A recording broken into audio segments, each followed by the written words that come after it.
এটা আপনারা সবাই অবগত এবং বিশেষ করে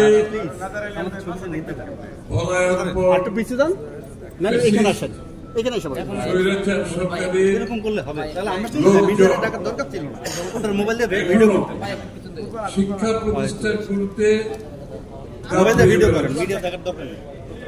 তাদের নিয়ন্ত্রণ এখনো আছে, আপনি মাথাটা নামান, এবং তাদের নিয়ন্ত্রণে সুযোগ নিয়ে আরো কিছু শক্তি এখানে সুযোগ দিচ্ছে। তাদের সাথে মিলে, স্বৈরাচারের সাথে মিলে, তাদের দোসরদের সাথে মিলে আরো কিছু কিছু শক্তি এখানে সুযোগ নিচ্ছে। এই জন্য আমাদের নতুন বাংলাদেশ গঠনের যে ভাবনা, যে চিন্তা, বিশেষ করে শিক্ষা ব্যবস্থাকে ধ্বংস করে দিয়ে আজকে শিক্ষা ব্যবস্থার উপর মানুষ আস্থা হারিয়ে ফেলছে। সেটা বিশ্ববিদ্যালয় থেকে শুরু করে একেবারে প্রাইমারি স্কুল পর্যন্ত মানুষ আস্থা হারিয়ে ফেলছে। এই আস্থা ফিরিয়ে আনতে হলে শিক্ষা ব্যবস্থায় যে দুর্নীতি হয়েছে, শিক্ষক নিয়োগে যে দুর্নীতি হয়েছে, শিক্ষা ব্যবস্থায় যে শিক্ষা থেকে দূরে সরে গিয়ে রাজনীতিকরণ করা হয়েছে, এখান থেকে দেশটাকে মুক্ত করতে হবে।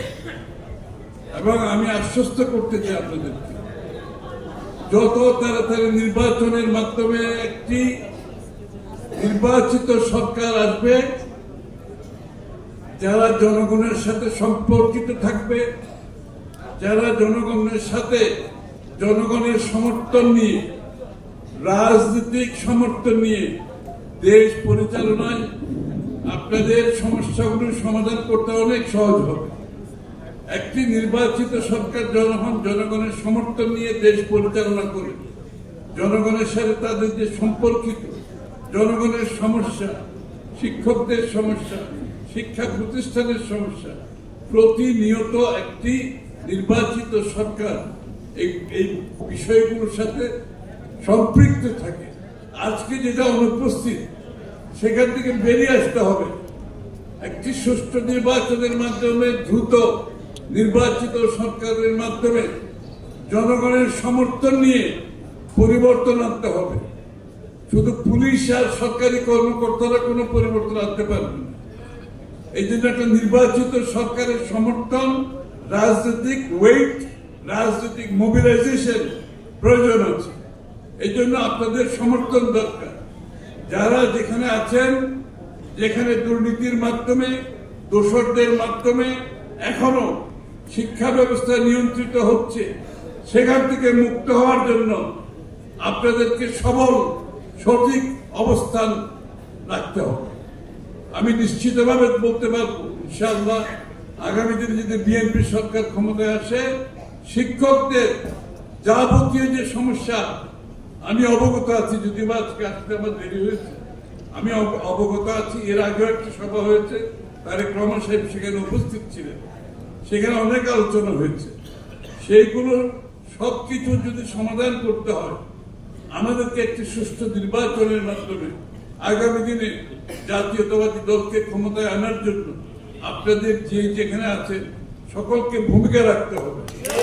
এই ভূমিকার মাধ্যমে ইনশাআল্লাহ যদি বিএনপি সরকার ক্ষমতায় আসে, শিক্ষকদের সম্মান ফিরিয়ে দেওয়া হবে, শিক্ষকদের মানসম্মত জীবন ফিরিয়ে দিতে হবে, এবং শিক্ষকদের শিক্ষাক্ষেত্রে বিরাজমান যে নৈরাজ্য, সেখান থেকে বেরিয়ে আসতে হবে। এর মাধ্যমে আগামী দিনে একটি শিক্ষিত জাতি গড়ে তোলার জন্য, শিক্ষিত জাতি ব্যতীত কোন দেশ গড়ার কোন সুযোগ নেই। শিক্ষিত সুস্বাস্থ্যের অধিকারী একজন নাগরিক দেশের জন্য কিছু করতে পারে, তার বাইরে কিছু করার সুযোগ নেই। এবং আমাদের যে ডেমোগ্রাফিক ডিভিডেন্টের সুবিধা আছে, যে আমাদের এখন একটা বড় ইয়াং জেনারেশন আছে, যাদেরকে আমরা দেশ গঠনে নিয়োজিত করতে পারবো, কিন্তু তাদেরকে সুশিক্ষিত করতে হবে, তাদেরকে সেই পরিবেশ দিতে হবে। আমি আশা করি আমাদের সেলিম ভূঁইয়া সাহেবের নেতৃত্বে আপনারা কাজ করে যাচ্ছেন। আগামী দিনে এই কথাগুলো মাথায় রেখে এখন থেকে কাজ করতে হবে। আমাদের হাতে সময় নাই, সকলে মিলে যে যেখানে আছে কাজ করতে হবে এবং কাজের মাধ্যমে আগামী নতুন বাংলাদেশ করার যে প্রয়াস সেটাকে আমরা সফল করবো ইনশাআল্লাহ। সবাইকে